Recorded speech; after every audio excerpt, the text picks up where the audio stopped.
Going for two, kickers are extra, I give them the boot. Ooh, going for two, sit back, relax while I grab me a brew. Ooh, now I'm reclining while putting my time and I'm ready to go. My spine is aligning and much my lineups, my bank account grow. I am so rich, but knowledge is all that I'm leaving it with. Ooh, listen to this, multiple options, how far can I get? Ooh, DFS Dynasty redraft tonight, I'm not finishing last. I'm finishing past any and all, I am looking to last. What else? This spot is popping and I am so locked in and only opening the door when it is opportunity knocking. And all of these spots keep on talking and talking. So what are we talking? What kind of alignment? And running it deep, even players forgotten or came from the bottom or hitting that top end. And this spot is popping, yeah, this spot is popping. And woo! This is the armchair, yeah. Put up your arms, yeah. Sound the alarm, yeah, yeah, yeah. Woo!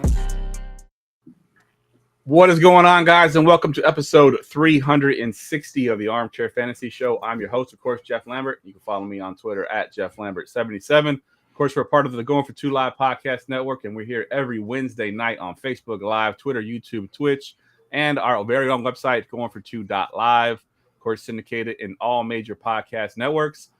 If you are on YouTube, please hit the like and subscribe button. Helps us out with our algorithm, so you can see us more often.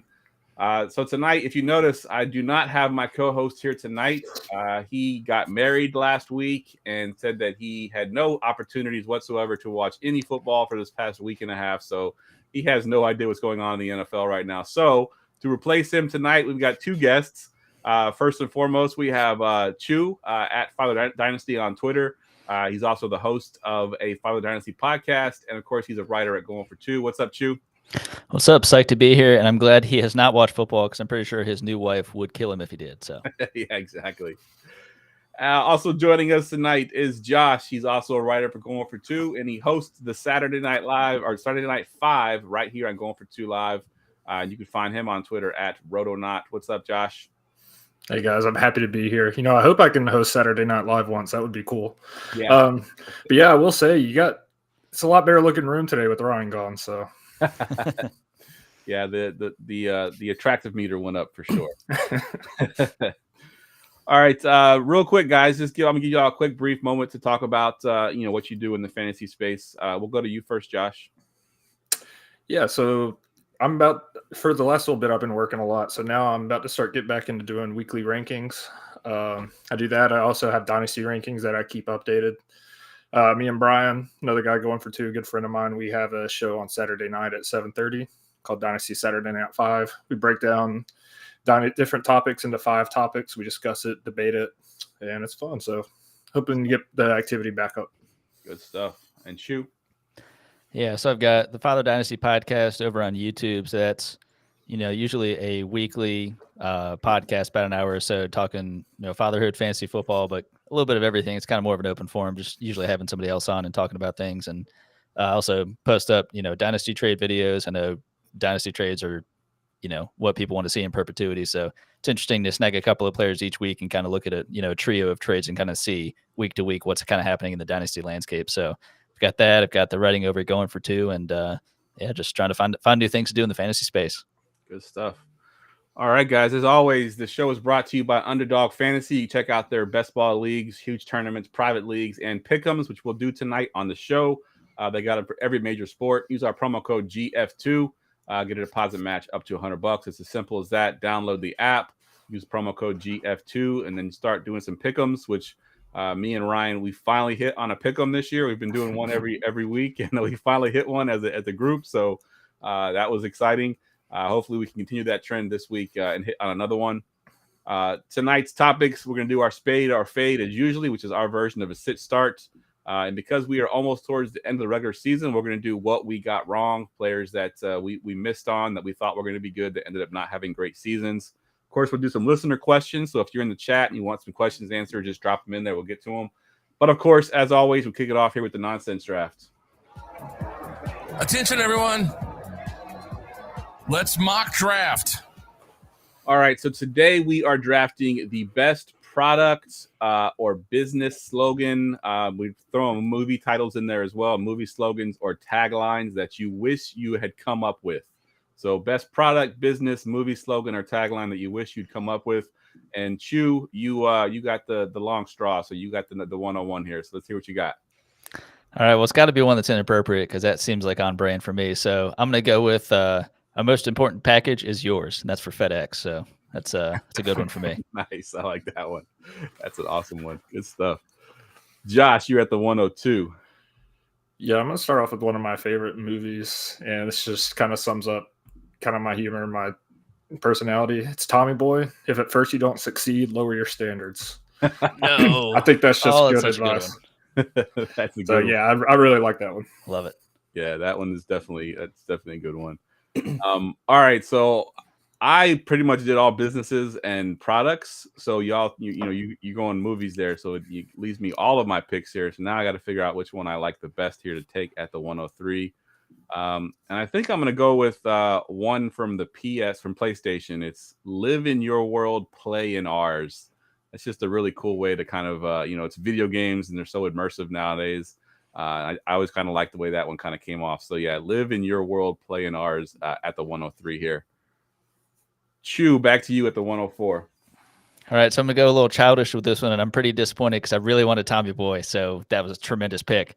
But I'll go with another movie. So for Monsters Inc., we scare because we care. That's a good one. I like that. That's a good one. Josh, you're up here at the 105. Yeah, so I'm going to go with a product on this one. And I like slogans outside of the Tommy Boy one that have kind of two meanings. So I'm going to go with Guinness. Good things come to those who wait. It's a word of advice, patience is a virtue, but it also takes like 160 seconds to pour a pint of Guinness. So if you like Guinness, it's worth the wait. But yeah, I like that one. That's a good one for sure. I'm going to stay in the video game world with my next pick here. And this one, especially like in the late 90s, early 2000s, it's still around, but it's not quite as prominent. At least the slogan isn't. But it's for EA Sports when they go, "It's in the game." I feel like that was like repeated, so many times. Everyone kind of said it. It became sort of like a catchphrase. But I mean, it's really cool because that games at the time were, the most realistic type games you had. There wasn't very many football games back then where you actually have an actual playbook with real plays and real names. You're used to the Tecmo Bowl style where it was just like run left, run right. So yeah, I think Madden was one of my favorite games growing up. So "It's in the game" was one that stuck with me. Chew, you got the 107.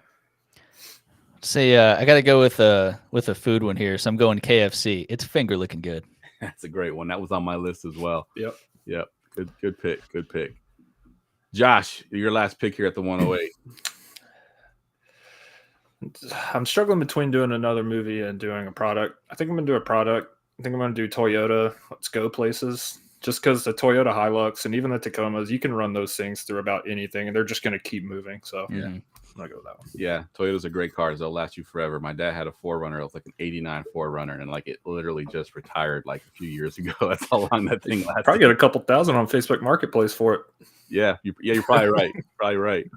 All right, so I got the last pick here, and I still have a whole lot of options that I like here, but I'm gonna go with this one's classic. This one they made a whole movie based around it. "Just Do It," the Nike logo, the Nike slogan. Everybody knows that worldwide. It's one of the most popular, most well-known slogans ever. So yeah, I'll go with that one. "Just Do It." But a couple honorable mentions I had on here. I had Foster's, Australian for beer. I always loved that one. And then another iconic one is the Verizon guy. Can you hear me now? Yeah. I had that one on mine for sure. Yeah. Nice. Do y'all have any other ones y'all want to mention real quick? Yeah, I'll do Office Space. Work sucks.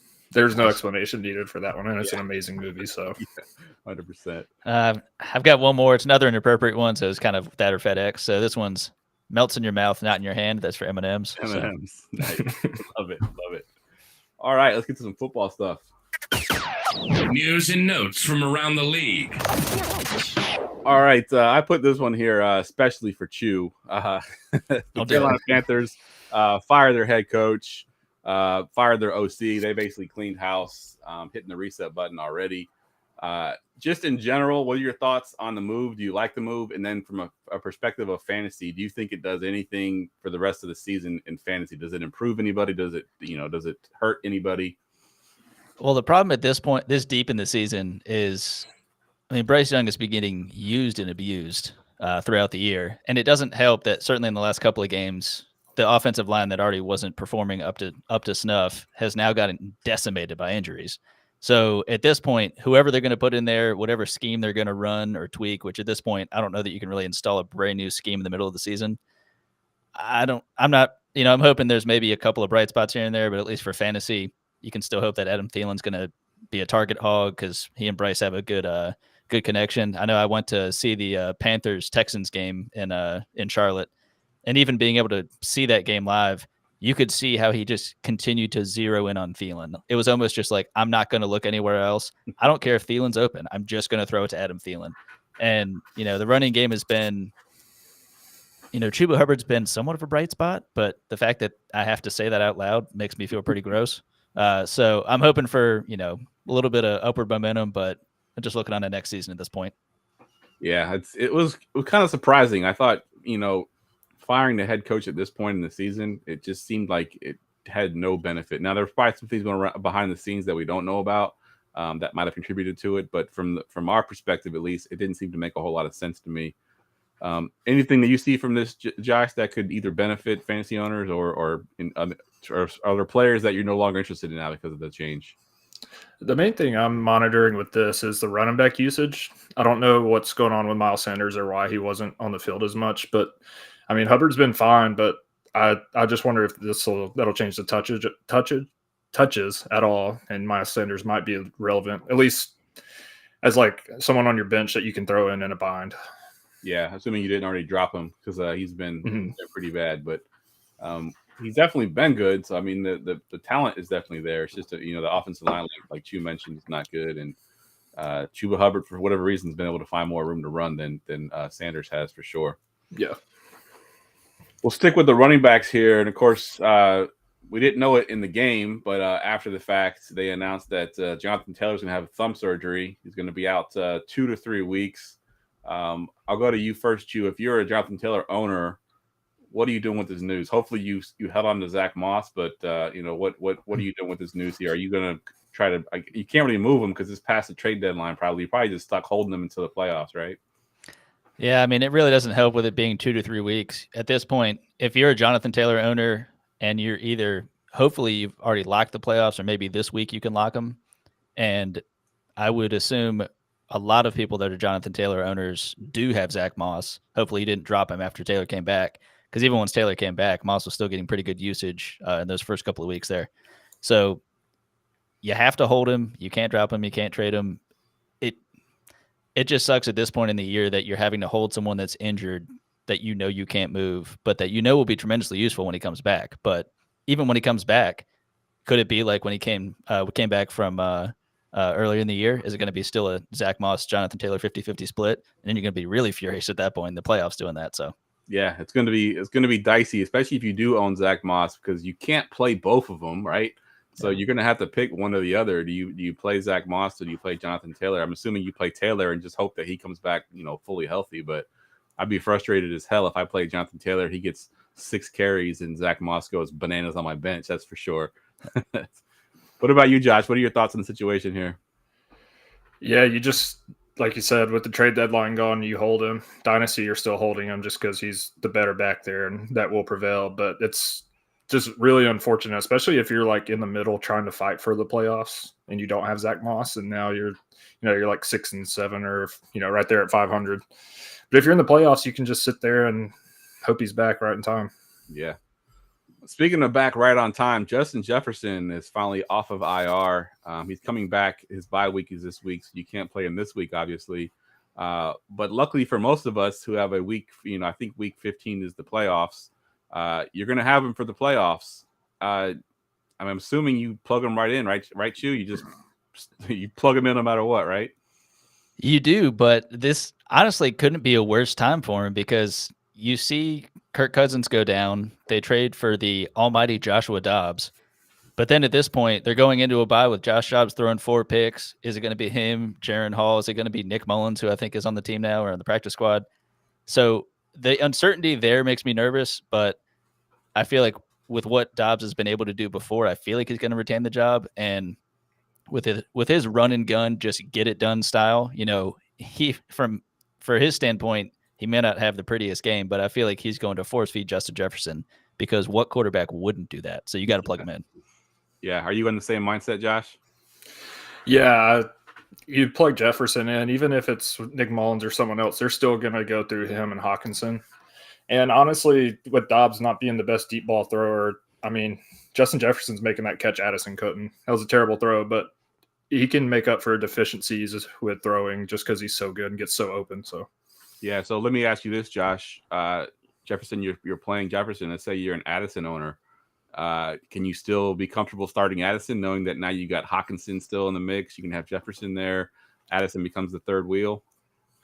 Depends on the flex. I think he comes from a wide receiver 2 to 3 down to a flex. If you got some good flex options, he's probably just relegated to the bench. But it really just depends on the team and what you got. But it definitely hurts him because he was the main receiver they were throwing to. Yeah, let me give you an either or here, because that's just the one popped in my head. You have Josh Downs. You playing Josh Downs or Addison?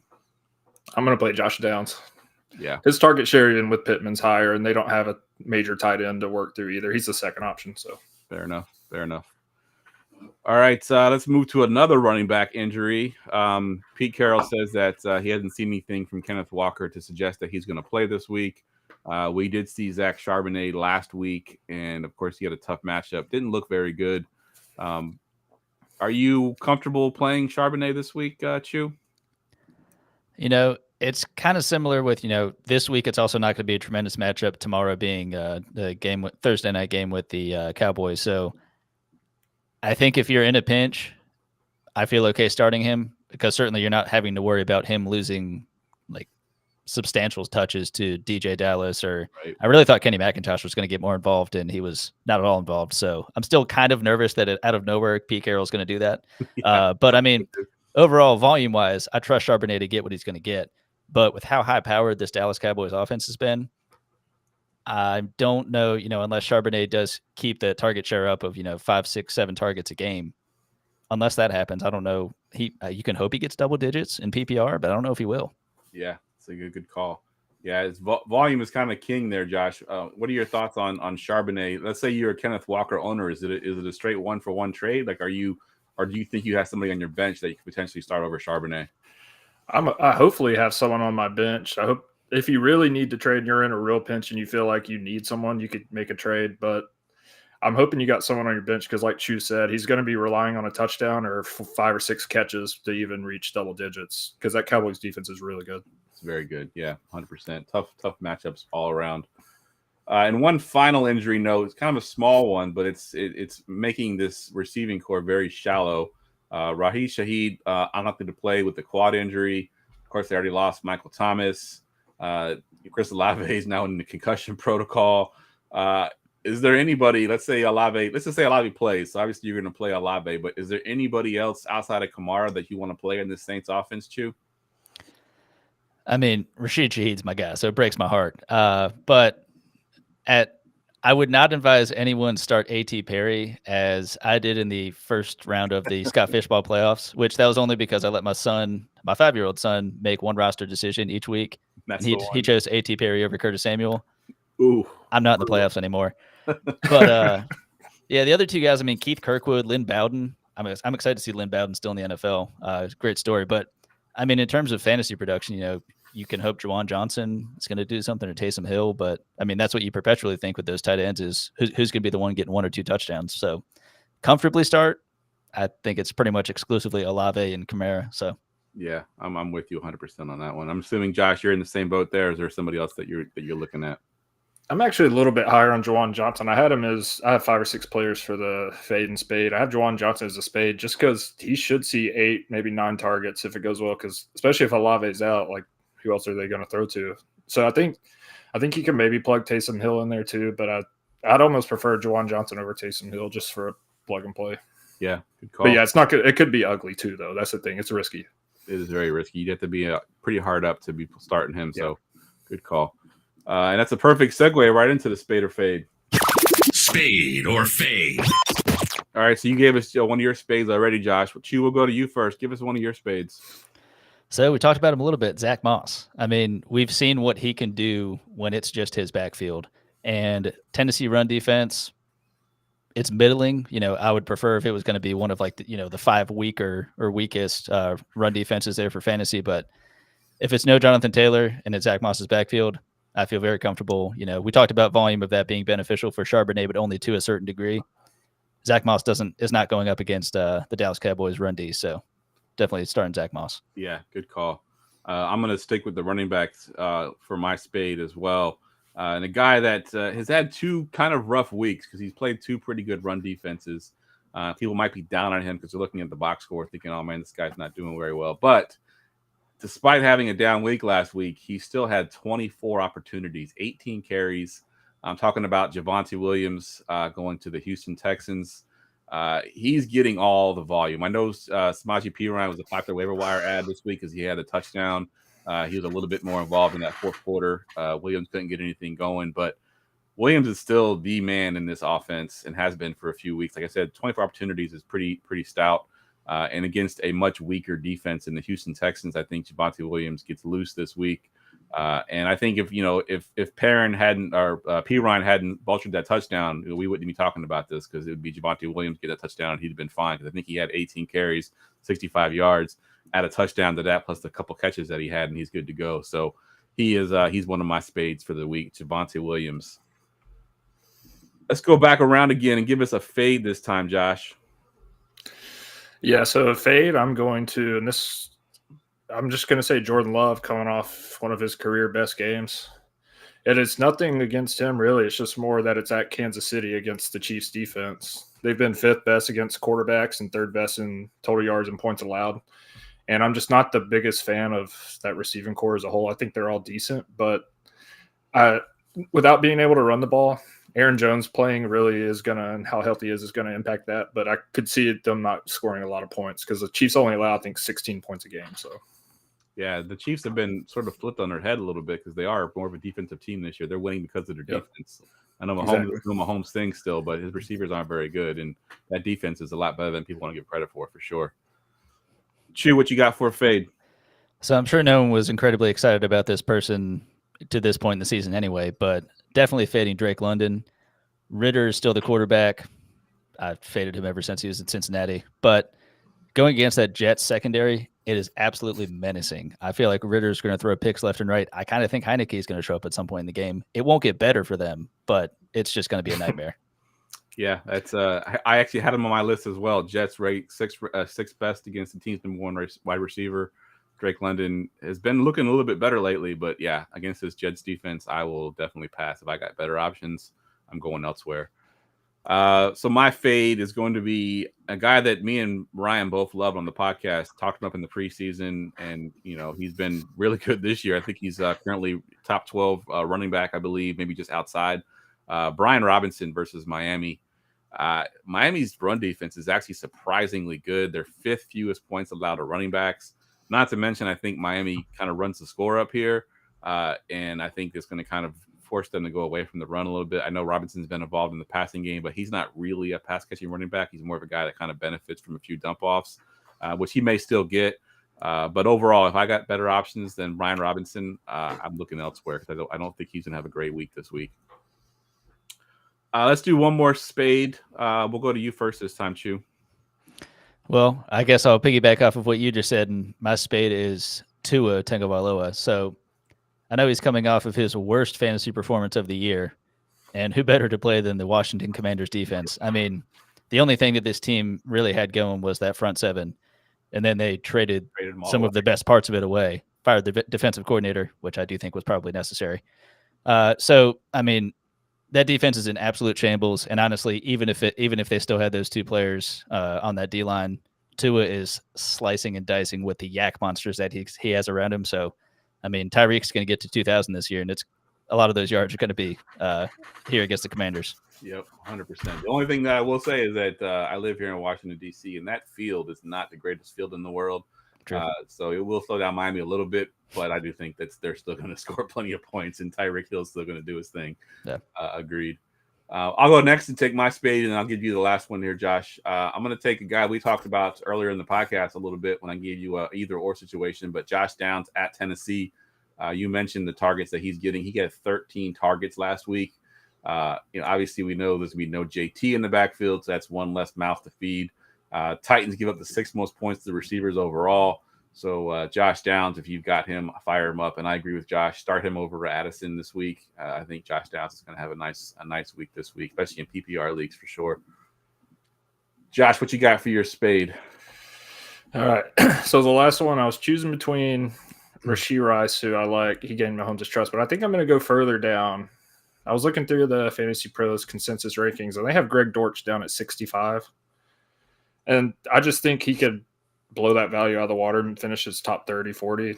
And the game's at Pittsburgh, but he's had 17 targets in the last 2 games, and he's shown last year and in the past that he can be good and be relevant. And I think if I was choosing between him and Rondale Moore, I'm going to fire Greg Dortch, because Moore's game, he had 1 long catch, and I don't know if he's ever done that in his career until now. So I think Greg Dortch is being undervalued this week, especially in DFS. So I agree 100%. I actually had him last week in one of my DFS lineups, and I was loving that he was so low owned. People aren't giving him his respect, but he's getting targeted like crazy, and has been really good. So yeah, that's a good call there. I like the deep reach down there. All right, let's get to our prop bets. Prop bet of the week.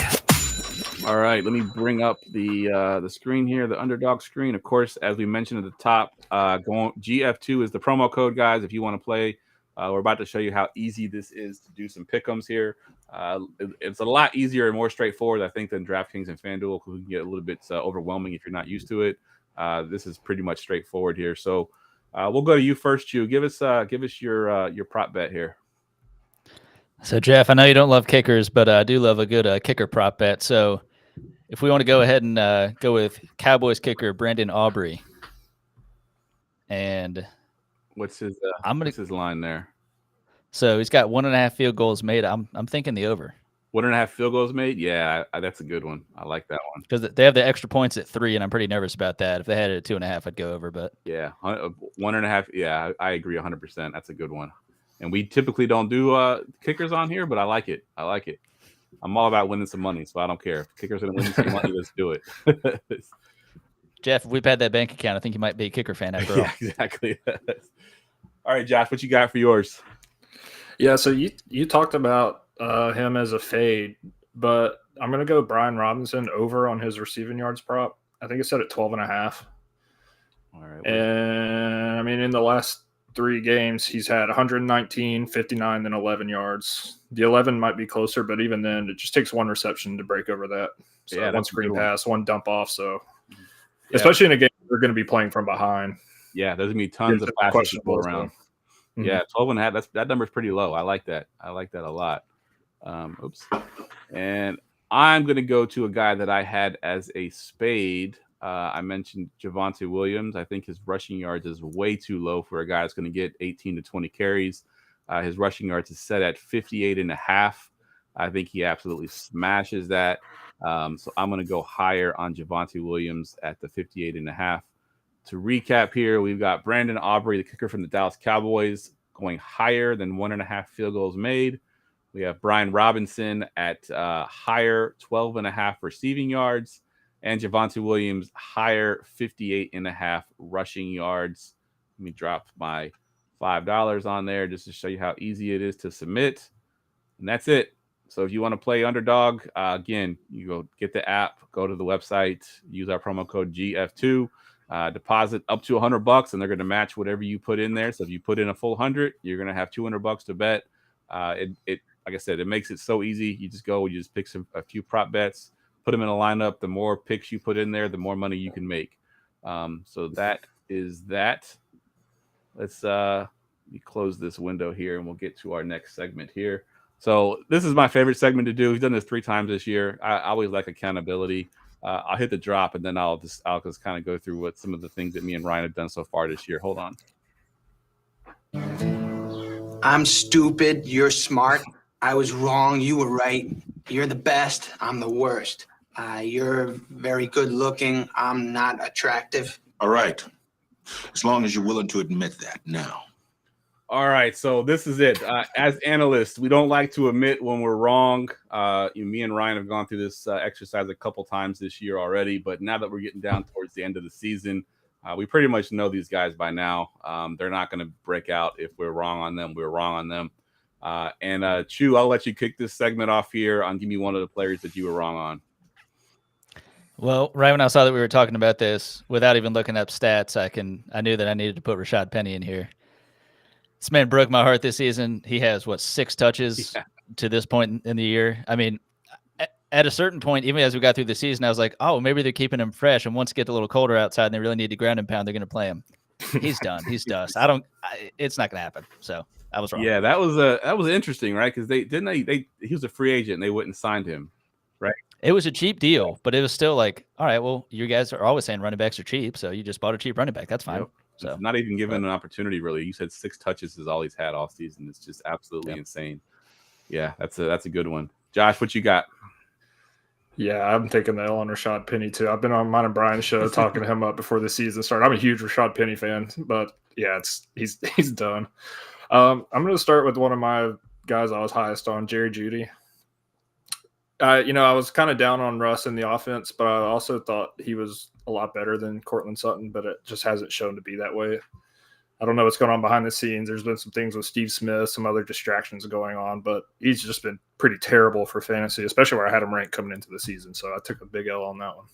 Yeah, Jeudy was one of the ones that hurt me as well because he plays sort of like the same position that Lockett plays, and we saw over the years how Lockett and Russell Wilson connected, and I kind of envisioned that same sort of player with Jeudy, and it just never happened, even with the new coaching staff and everything else. And Cortland Sutton's been sort of that guy, 100%. All right, I'm going to go with a guy that I think still has a good career ahead of him. He's made some of the best catches you will ever see. Unfortunately, just not making enough of them, and his quarterback has a lot to do with it. But I'm going with George Pickens. Is currently the wide receiver 37. I had him, I think, pretty close to the top of my receiver twos. I had him like 15 or 16, really high up there. I thought he was going to break out this year. I thought Kenny Pickett would have a sort of a mini breakout season and be able to support both Pickens and Deontay Johnson. It's been absolutely trash there. I think firing Canada definitely helps out a little bit. So maybe we'll see a little bit of a flourish towards the end here, but. Pickens broke my heart. I really thought he was going to be like an alpha receiver and was going to actually smash this year. And the fact that he's sitting at a flex spot right now, not even a receiver 3, it kind of hurts. So Pickens is my player that I got wrong. We'll go back around again. Josh, give me one of your other players you got wrong. Yeah, I'm going to go with another receiver. And there's still hope this season because there has been flashes, but Jahan Dotson. When I thought, I was pretty high on Curtis Samuel, but I had Jahan Dotson over McLaurin and Curtis Samuel coming into the year, and he's been the third option. So he's still had some good games. I think he's still going to produce going down the stretch. But for Howell to have so many passing yards, I figured Dotson would definitely be a lot higher than he is. Yeah, me and Ryan were both on high on Dotson as well. Actually, he made the show, I think, the last time we did this segment because we thought he'd had that breakout. And then he had a couple games in a row, like, okay, it's happening. Here it is. And then he went right back to doing nothing again. So it was frustrating to say the least. Yep. I'll go next here, and we'll let you go last. And I'm going to take a big L on this one. I even put a tweet out just recently, kind of owning my L. I was very vocal about hating this rookie class. And I'm going to lump all of them in together. Now, obviously, we know the Bijan Robinsons, and we knew that some of those players are going to be good. But as a whole, I did not like this rookie class at all. I traded a lot of my picks away for next season. I was poo-pooing it, saying it's not really going to be a good class. And here we're sitting, and I think Ryan McDowell actually took my tweet and put it in his article and actually was talking about it in the article. And I think he said that the last time that this has happened was in 1998 when we have 6 rookies currently ranked in the top 10 in fantasy points per game. It hasn't happened since 1998. So not only did I take an L on the rookie class being good, I took a huge L because it's one of the best rookie classes that's ever come out. Yeah, you made history. Yeah, in history, exactly. I started playing fantasy football in 1998. So the last time this has happened when I first started playing fantasy football. So big L for that one. But this rookie class has been absolutely amazing, and it's fun to watch. But yeah, I definitely was wrong about this rookie class for sure. Chew, close us out here. What you got? Probably not an exciting name, and certainly not exciting for me anymore, but Mike Gesicki. I really thought he was being atrociously used towards the tail end of his time in Miami, and I thought, it's New England. Who else is Mac Jones going to throw to? Little did we know Nobody. who's even going to be throwing to anyone else. At this point, I don't even know who the quarterback's going to be, but Mike Gesicki, I really thought that they were truly going to use him in the way that, how he had thrived earlier in his career. They just haven't. His target volume, the highest targets he's ever gotten in one game, I think, is maybe 4, and that I don't think was repeated at all. And that's with just a dearth of pass catching talent around him. Although I am a fan of Demario Douglas. Shout out Liberty University, but yeah, that was a big L for me. And I didn't think he was going to be top 10, but I thought tight end 2 was in the realm of possibility, and that did not happen. Yeah, he's been really bad, and I just don't know what happened to him because we were excited when he came out of college. He had that one freak athlete. Yeah, he had that one really good season, and then he just disappeared and kind of faded off into the background. And you're right. I mean, when he went to New England, we all thought he was going to come back and have a good season this year, and it's been absolutely trash. I'm just waiting for Dalton Kincaid to follow that same career path. Ew. Let's see. Jamie's taking an L on Tank Dell, which I'll take an L on Tank Dell as well because I thought he'd be too small. Again, I hated the whole rookie class, so that he's included in that.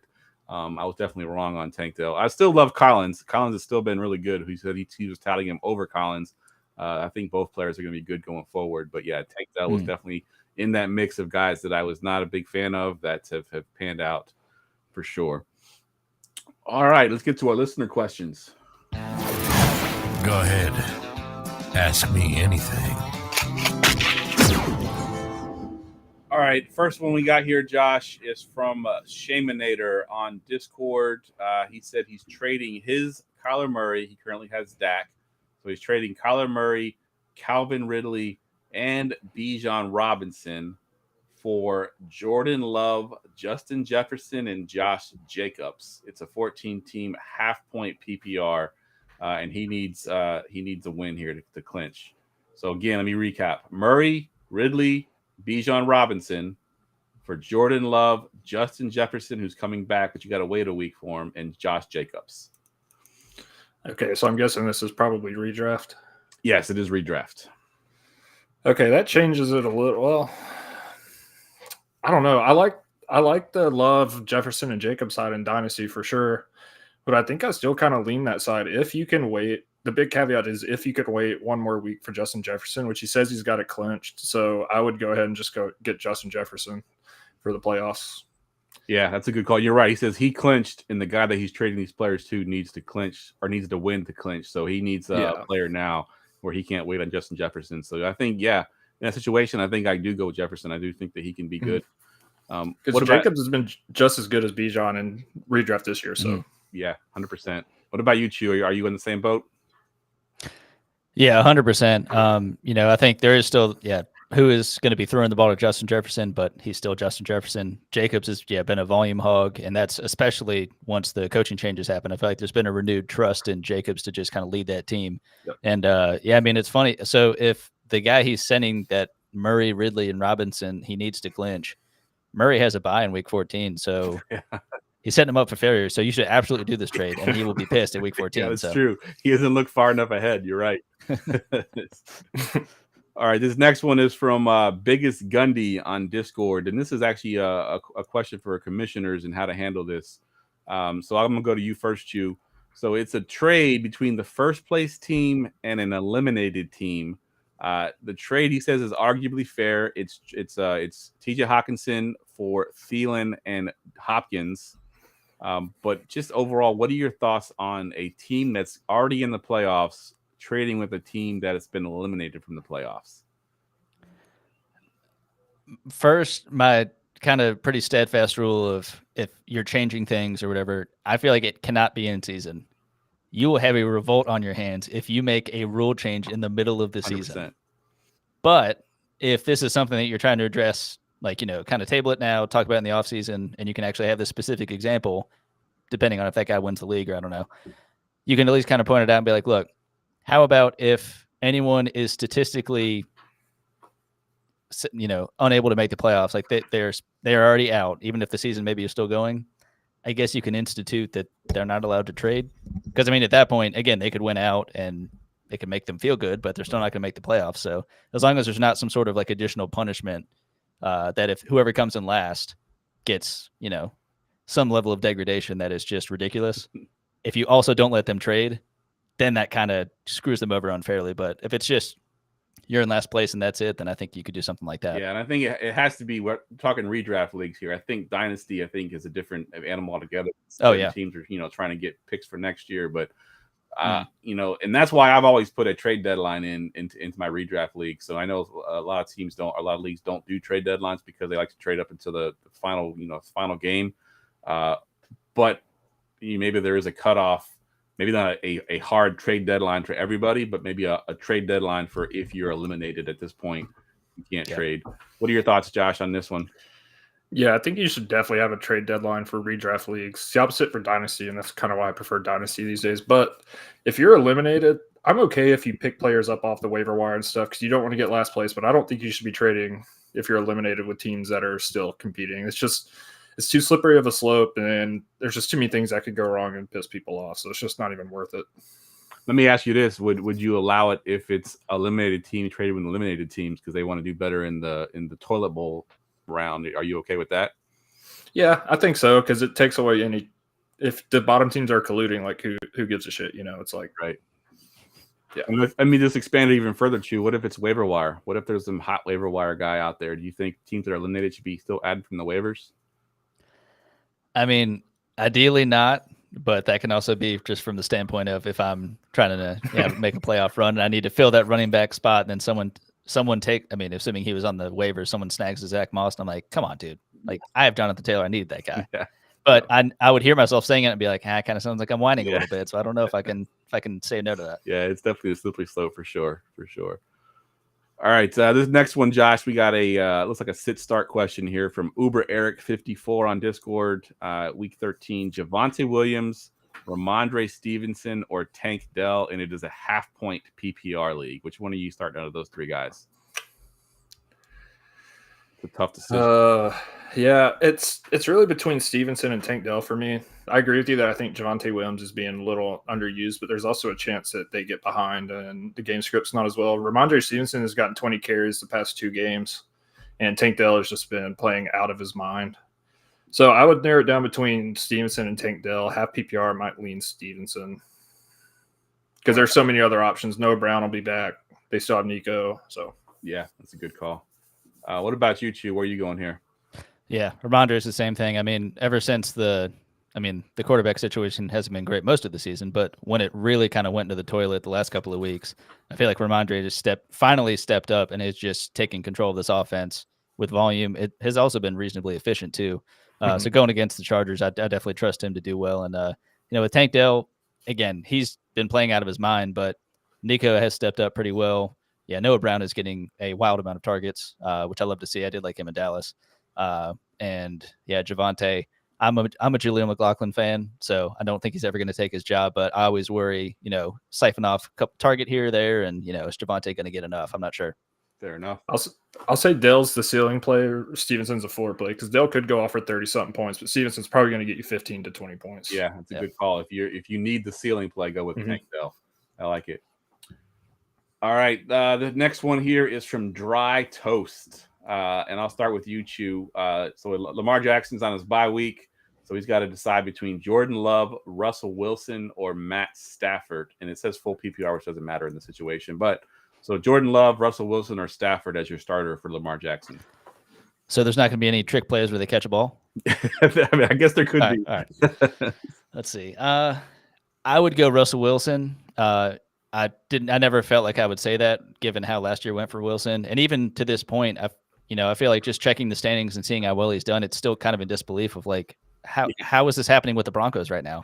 But they're playing the Texans. I do trust Russell Wilson to, he's another decent floor play. I feel like he's going to get at least 15 fantasy points. Jordan Love is someone who I would want to play given how well he's done recently, but I'm just really nervous about that matchup. So, and Stafford, it's kind of like a Russell Wilson situation in terms of I hope the floor is good enough, but I don't like his matchup as well as Russell Wilson's. That's kind of just where I cut it. Yeah.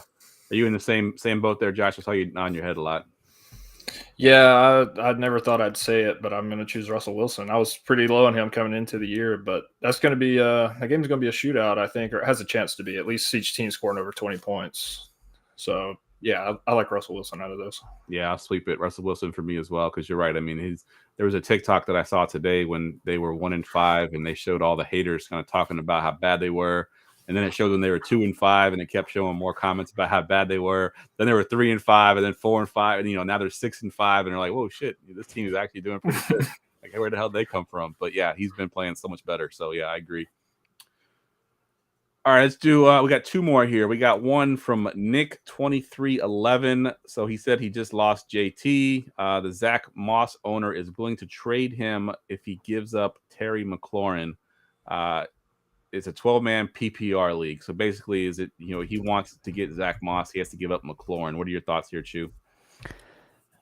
I'm a big Scary Terry fan, but again, certainly in redraft, I think you got to do this. I feel like in Washington, you were talking about Jahan Dotson earlier. I know him being kind of third in the pecking order, but it's kind of hurt all of them with how the Eric Bieniemy offense. It's tremendously benefited Sam Howell, aside from him getting destroyed, leading the league and getting sacked, but.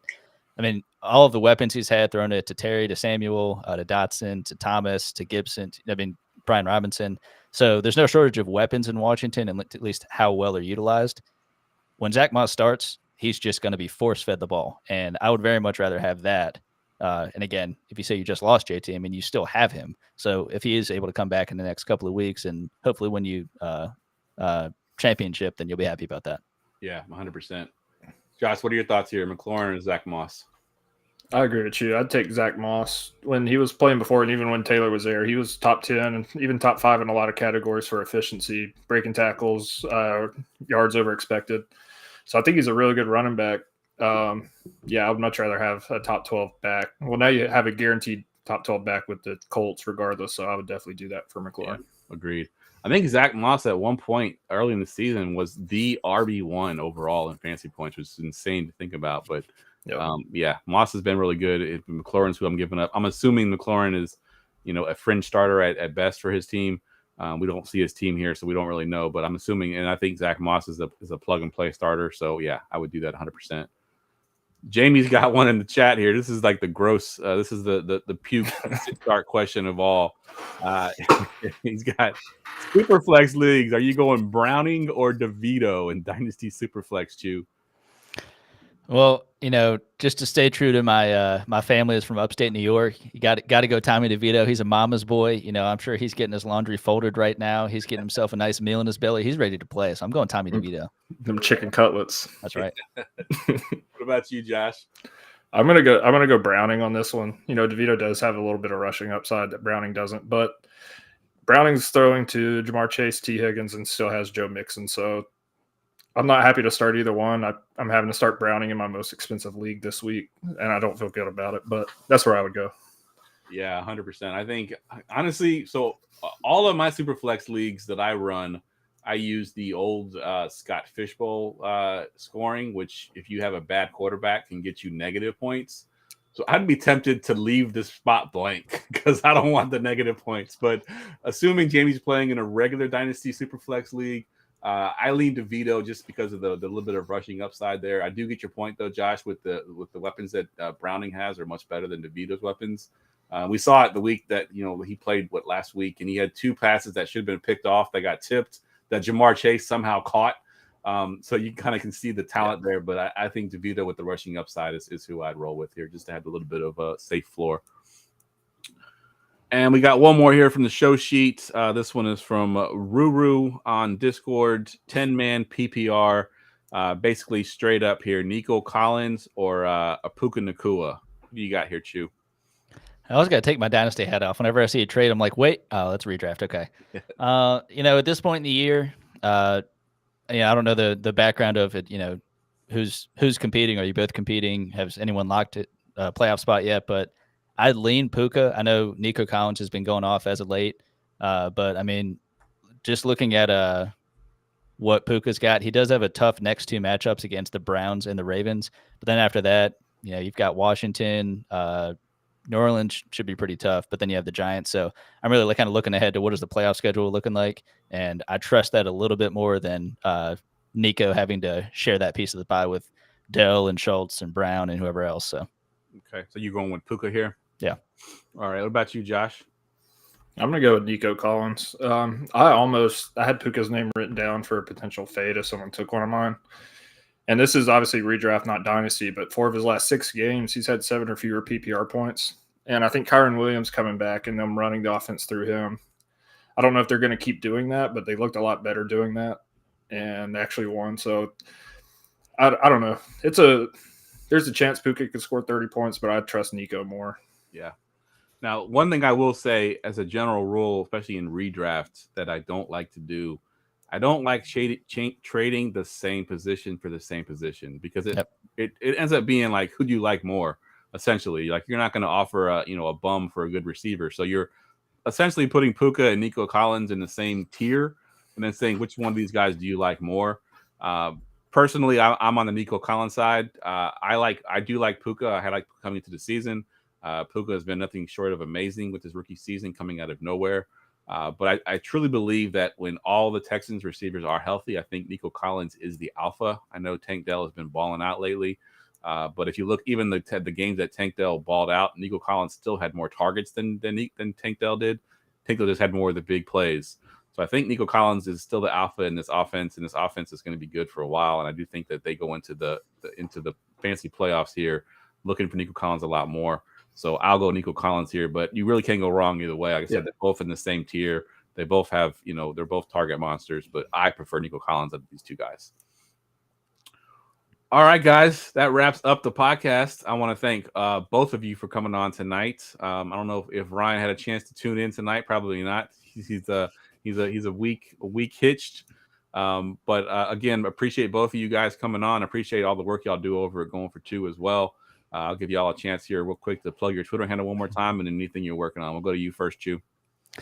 Yes, check me out on Twitter at Father Dynasty. And of course, check out the YouTube channel, Father Dynasty. You got the podcast episodes, trades, that sort of thing. And Geoff, shout out to you for having me on here as much as you have, and obviously giving me a chance to write for Going for Two. So I really appreciate it. Yep, love having you, man. Josh, what you got? Yeah, you can follow me on Twitter at Rotonaut, ROTONAUT. You can also find my Dynasty rankings over at goingfor2.com. And tune in on the Going for Two YouTube Saturday nights at 7:30 to listen to me and Brian run our mouths a little bit. It's a fun time. I think we got pretty good information in there. So good stuff. So I'm going to end it with a little bit of bad news. Our last show of the season for the Armchair Fantasy Show is going to be next Wednesday. It's very early this season for some reason. We usually don't do fantasy playoffs. So next week would be going into week 15. So it'll be our last week of the season. With that said, we are going to do our annual holiday episode that we always do. It'll be December 20th. These two gentlemen will be on there as well. If you've watched it in the past, I mean, I always open with this line. This episode is not for the listeners. Y'all welcome to tune in and have fun, but we're just going to be drinking and doing trivia and having a good old time. So feel free to tune in, but we'll be having that on December 20th. We're going to do some trivia. We'll do some fun mock drafts, that kind of stuff. Just a bunch of Jamie's in the chat, so he's a little upset because he's a regular to the episodes here. He knows that we're getting ready to shut it down for the season. But on a good note, me and Ryan have been talking. In the past, we've kind of glossed over a little bit on the early rookie stuff. So this year, we're going to spend a little bit more time on the rookies. So when we get back in January or early February, we're going to have a bunch of stuff planned for the rookies and getting ready for the rookie season. And we're going to do a bunch of profiles for all the rookies and really break them down. So that'll be a lot of fun.